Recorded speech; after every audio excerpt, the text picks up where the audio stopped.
November 11ஆம் தேதி முதல் 15ஆம் தேதி வரை கணிசமாக நிறைய மாவட்டங்கள்ல கனமழை பொறுத்த வரைக்கும் தீவிரமடையும். அதாவது ஒரு நீண்ட நேர மழையாக இல்லாம ஒரு குறுகிய நேரத்துல மட்டும் மழை பதிவாகி ஓய்வு கொடுக்க போது.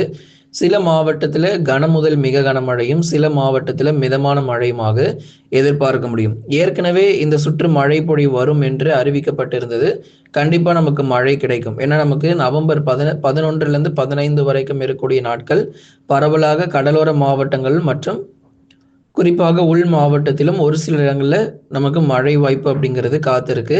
இதுல மிக விரிவா நம்ம பார்க்க போறோம். எந்தெந்த மாவட்டத்துல கனமழை மற்றும் மிக கனமழையாக இருக்கும், எங்கெல்லாம் நமக்கு மிதமான மழை மற்றும் லேசான மழையாக இருக்கும், புயல் வாய்ப்புகள் தமிழகத்தில் கரை கடக்க வாய்ப்பு இருக்குமா அப்படிங்கிறதையும் நிச்சயமாக நம்ம தொடர்ந்து கேட்கலாம்.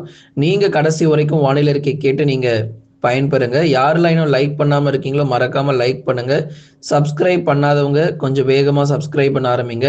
ஏன்னா இந்த 2 சுற்று மழை பொழிவு இருக்கு. 11ல இருந்து 15 வரைக்கும் ஒரு சுற்று மழை பொழிவு இருக்கு. அதுக்கப்புறம் மறுபடியும் 17 அல்லது 18ல ஆரம்பிச்சு 23ஆம் தேதி வரைக்கும் அடுத்த சுற்று மழை வாய்ப்பு தமிழ்நாட்டில் வந்து எதிர்பார்க்கிறோம். அதனால 2 சுற்று மழை பொழிவு அடுத்தடுத்து காத்திருக்கு. அதனால இப்போ நமக்கு அடுத்து வரக்கூடிய 4 முதல் 5 நாட்கள்ல எங்கெல்லாம் நமக்கு மழை பெய்ய போகுது அப்படிங்கிறத நம்ம கேட்க போகிறோம். இது போன்ற எந்த தேதிகளில் மழை வரும் அப்படின்னு நீங்க தெரிஞ்சுக்கணும்னா சப்ஸ்கிரைப் பண்ணா மட்டும்தான் முடியும். நண்பர்கள் உறவினர்கள் தெரியப்படுத்த ஷேர் பண்ணுங்க, அவங்களும் பார்த்து பயன்பெறட்டும். தமிழகத்தில் இன்று இரவு ஒரு சில இடங்களிலும் நாளை முதல் பெரும்பாலான இடங்களிலும் பரவலாக கனமழை பொறுத்தவரை தீவிரமாக ஆரம்பிச்சிடும். இதுல முதலாவதாக நம்ம சொன்ன மாதிரி தென் மாவட்டங்கள்ல மழை வாய்ப்புகள் அதிகரிக்கும். ஏன்னா நமக்கு வட தமிழ்நாடு ஒரு பக்கம் பகுதியாக மழை கிடைத்தாலும் முதலாவதாக தென் மாவட்டங்கள்ல மழை பெய்ய தொடங்கி அதுக்கப்புறம் டெல்டா மற்றும் வட தமிழக கடலோரத்திலும் பரவலாக கனமழையானது கண்டிப்பா அதிகரிக்க தான் போகுது. தமிழ்நாடு முழுவதும் பெரும்பாலான மாவட்டங்களில் அடுத்து வரும் 5 தினங்களுக்கும் மழை பெய்ய வாய்ப்பு இருக்கு. நவம்பர் 11, 12, 13, 14, 15 இந்த நாட்கள் இப்ப சொன்ன தேதிகள் இந்த நாட்கள் முழுவதுமாக தொடர்ச்சியாக மழை பொழிவு அப்படிங்கிறது இருக்கதான் போகிறது. அதுல எந்தெந்த மாவட்டங்கள்ல கடுமையான கனமழை இருக்கும், எங்கெல்லாம் மிதமான மழை அப்படிங்கிறத இப்ப பார்க்கலாம். மாவட்ட வாரியா பார்க்க போறோம். முதலாவதாக தென் மாவட்டங்கள். தென் மாவட்டத்துல கனமழை பதிவாகக்கூடிய இடங்கள் தூத்துக்குடி, திருநெல்வேலி, ராமநாதபுரம் மற்றும் கன்னியாகுமரி இந்த 4 மாவட்டங்களிலும் கனமழை பொறுத்தவரை கணிசமாக அதிகரிக்க வாய்ப்பு. இதுல முதலாவதாக தூத்துக்குடி மாவட்டத்தில் இருக்கக்கூடிய கடலோர பகுதிகள் ஒன்று இரவு நேரத்திலும் மழை வரலாம், அப்படின்னா அதிகாலை நேரங்களிலும் மழைக்கான வாய்ப்பு இருக்கும். அதனால தூத்துக்குடி மாவட்டங்கள், திருநெல்வேலி, ராமநாதபுரம், கன்னியாகுமரி இந்த 4 மாவட்டங்களிலும் சற்றே நம்ம எச்சரிக்கையாக இருங்க. மழை பொழிவு தீவிரமாக இருக்கும், கனமழையும் பதிவாகும். இப்போ அடுத்து வரப்போகிற இந்த 4 நாட்கள் தான் தென் மாவட்டங்கள்ல நமக்கு வந்து நாள் முழுவதும் கனமழை அப்படிங்கிறது இல்லை, குறுகிய நேரம் மழை பொழிவு தான். 1 மணி நேரத்திலிருந்து 2 மணி நேரம் வரைக்கும் அதிகபட்சமாக மழை கிடைக்கும். பகுதியாக விட்டு விட்டு நமக்கு மழை பொழிவும் தீவிரமடையும். அதனால இந்த 4 மாவட்டங்களிலும் நமக்கு கனமழை எச்சரிக்கை அப்படிங்கிறது நிச்சயமாக இருக்கு.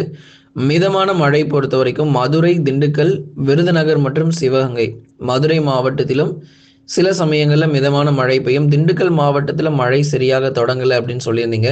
திண்டுக்கல் மாவட்டத்திலும் கணிசமாக மழை வாய்ப்புகள் மிதமான மழையாக தொடங்கும்.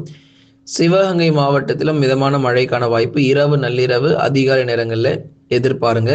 ஆகவே தென் மாவட்டங்கள் முழுவதுமாக அடுத்து வரக்கூடிய 3 முதல் 4 நாட்களுக்கு கணிசமாக நமக்கு மழை வாய்ப்பு அதிகரித்து ஒரு குறுகிய நேரத்தில் மிதமான மழையும் கனமழையுமாக எதிர்பார்க்கிறோம்.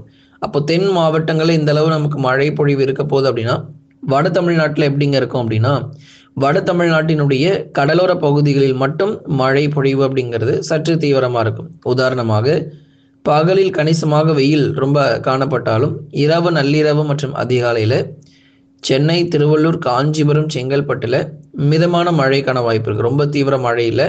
ஏன்னா நமக்கு வட தமிழக கடலோர மாவட்டத்தில் அடுத்த சுற்று சொல்லியிருந்தோம்ல 17 முதல் 23 வரைக்கும் அந்த காலகட்டங்களில் அதிக மழை வாய்ப்புகள் எதிர்பார்க்கலாம். கனமழை ரொம்ப தீவிரமா இருக்கும்.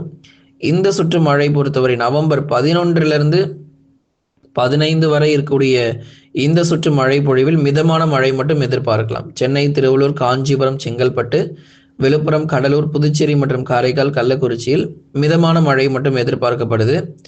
டெல்டா மாவட்டங்களும் அதே போல மயிலாடுதுறை, நாகை, தஞ்சை, திருவாரூர், அரியலூர், பெரம்பலூர், திருச்சி மற்றும் புதுக்கோட்டையிலும் பரவலாக மிதமான மழை வாய்ப்புகள் எதிர்பாருங்க. ஒரு அரை மணி நேரம் அல்லது 1 மணி நேரங்கள் வரைக்கும் விட்டு விட்டு மழை பொழிவு பதிவாகும். டெல்டாவிலுமே கூட கடலோர மற்றும் கடல் ஒட்டி இருக்கக்கூடிய இடங்கள் மயிலாடுதுறை, நாகப்பட்டினம், புதுக்கோட்டை போன்ற இடங்கள் கடலோர மற்றும் கடல் ஒட்டி இருக்கக்கூடிய டெல்டா பகுதிகளிலும் பரவலாக மிதமான மழையானது நிச்சயம் தீவிரமடையும். ஆகவே வட தமிழக கடலோர மற்றும் டெல்டா மாவட்டங்களில் கணிசமாக நமக்கு மழை வாய்ப்பு அதிகரித்து அதிகபட்சம் மிதமான மழையாக எதிர்பார்க்கலாம். ஓரிரு இடங்களில் கனமழையும் பதிவாகும். ஆகவே இந்த கடலோர மாவட்டங்கள், டெல்டா மாவட்டங்கள் அடுத்த சுற்று மழை பொழிவு 17 முதல் 23 வரை சொல்லியிருந்த நாட்களிலும் கனமழையானது அந்த காலகட்டங்களில் வெளுத்து வாங்கும். இப்போ நமக்கு மேற்கு தொடர்ச்சியிலுமே கூட கனமழை எச்சரிக்கை கொடுத்தாச்சு. குறிப்பாக தேனி, தென்காசியில் சரியான மழை பொழிவில் வானம் மேகமூட்டமாகவே மட்டுமே இருக்குது அப்படின்னு சொல்லியிருந்தீங்க இல்லையா? தேனி மற்றும் தென்காசி, போடிநாயகனூர், கம்பம், பெரியகுளம் மற்றும் அதன் சுற்றுவர பகுதிகள், தென்காசி மாவட்டத்தில் புளியங்குடி, குற்றாலம் போன்ற இடங்கள், அதைத் தொடர்ந்து செங்கோட்டை மற்றும் அதன் சுற்றுவட்டார பகுதிகள், தென்காசி மாவட்டங்கள் முழுவதுமாக பரவலாக கனமழையானது அடுத்து வரும் நாட்களில் அதிகரிக்க போகுது. மேற்கு தொடர்ச்சி மலையொட்டிய மாவட்டத்தில் இருக்கிறவங்களும் தயாராக இருங்க மழை எதிர்கொள்றதுக்கு. ஏன்னா தென் மாவட்டங்களிலும் மழை வாய்ப்புகள் அதிகரிக்கும் அப்படிங்கிறதுனால மேற்கு தொடர்ச்சியிலையும் சில இடங்களில் மழை பொழிவு அப்படிங்கிறது பதிவாகாமல் போகாது. அப்போ நமக்கு தேனி, தென்காசி மற்றும் கன்னியாகுமரி இந்த 3 மாவட்டங்களிலும் மேற்கு தொடர்ச்சியில் மிதமானதுலேருந்து கனமழையும், நீலகிரி, கோயம்புத்தூரில் லேசானது முதல் மிதமான மழை வரைக்கும் நீலகிரி, கோயம்புத்தூரில் எதிர்பார்க்கலாம். அடுத்ததாக வட தமிழக உள் மாவட்டங்கள் வேலூர், ராணிப்பேட்டை மற்றும் திருவண்ணாமலை, இங்கே மட்டும்தான் மிதமான மழை கிடைக்கும். ஓரளவு நமக்கு மிதமான மழை, சில இடத்துல கனமழை கூட நம்ம எதிர்பார்க்க முடியும். வேலூர், ராணிப்பேட்டை மற்றும் திருவண்ணாமலை மாவட்டத்தில் தான் மழை பொழிவு ஒரு சில இடங்களில் கணிசமாக அதிகரிக்கும். மற்றபடி மற்ற மாவட்டங்கள் எல்லாமே மிதமான மழை அல்லது லேசான மழை மட்டும்தான். மழை வாய்ப்பு ரொம்ப குறைவாக இருக்குது. குறிப்பாக எந்தெந்த பகுதிகள் அப்படிங்கிறத பார்க்கலாம். கிருஷ்ணகிரி, தருமபுரி, சேலம், நாமக்கல், கரூர், திருப்பூர், ஈரோடு உள்ளிட்ட மாவட்டங்களில் மழை வாய்ப்பு குறைவு. இதில் திருப்பூர் மற்றும் ஈரோடில் மட்டும் வரும் நாட்களில் மிதமான மழை இருக்கும், மற்றபடி கனமழை இருக்காது. ஆனால் நமக்கு சேலம், நாமக்கல், கரூர், கிருஷ்ணகிரி, தருமபுரி போன்ற மாவட்டங்கள்லாம் பொதுவாக வானம் ஓரளவு மேகமூட்டமாக இருக்கும். லேசான மழை வேணால் வரலாமே தவிர மிக கனமழையோ இல்லை கனமழைக்கான எச்சரிக்கையோ உள் மாவட்டத்தில் ரொம்பவே குறைவாக இருக்குது. அதனால் எந்தெந்த மாவட்டங்களில் எப்படி மழை வரும் அப்படிங்கிறதையும் தெளிவுபடுத்தியிருக்கிறோம். ஆகவே தென் மாவட்டங்களில் தான் இந்த சுற்று மழை பொழிவில் அதிகமாக நமக்கு மழை கிடைக்க போகுது. அடுத்த சுற்று மழை பொழிவில் வட தமிழ்நாட்டில் நிறைய பகுதிகளில் கனமழையும் கண்டிப்பாக கிடைக்கும். அதனால் ஒவ்வொரு மாவட்டங்களிலும் எல்லா மாவட்டங்களும் நமக்கு மழை பெய்யாமல் போகிறதில்லை. அதனால் ஒரே நேரத்தில் சென்னை முதல் கன்னியாகுமரி வரை மழை பெய்யலை அப்படின்னாலுமே கூட தொடர்ச்சியாக அடுத்தடுத்து வரும் நாட்களில் மழை பொழிவானது உறுதியாக பதிவாகும். அது ஒரே நேரங்களில் பதிவாகாது, நேரங்களில் மாற்றம் இருக்கும். இரவு, நள்ளிரவு நேரங்களிலும் கணிசமாக நமக்கு மழை வாய்ப்பு அப்படிங்கிறது நிச்சயம் தீவிரம் அடையும். அடுத்ததாக இந்த நவம்பர் மாதத்தில் புயல் சின்னங்களை குறித்து நிறைய பேர் கேட்டிருந்தீங்க. கண்டிப்பாக அதை பற்றி நம்ம சொல்கிறோம். தாழ்வு பகுதிகள் வலுவான நிகழ்வுகள் பொறுத்த வரைக்கும் நவம்பர் இறுதியில் உருவாகும், டிசம்பர் முதல் வாரத்திலும் வலுவான நிகழ்வுகள் பொறுத்த வரைக்கும் உருவாக வாய்ப்பு இருக்குது. ஏற்கனவே இது குறித்து நம்ம பேசியிருக்கிறோம். இருந்தாலும் அடுத்து வரும் நாட்களில் இது எங்கே கரையை கிடக்கும், எந்த பகுதிகளில் அதிக மழை பெய்யும் என்பதெல்லாம் குறித்து வரும் நாட்களில் உங்களுக்கு நம்ம தெரிவிக்கிறோம். நீங்கள் நண்பர்களே மறக்காமல் ஒரு லைக் பண்ணுங்கள், சப்ஸ்கிரைப் பண்ணி தொடர்ந்து சப்போர்ட் பண்ணுங்கள்.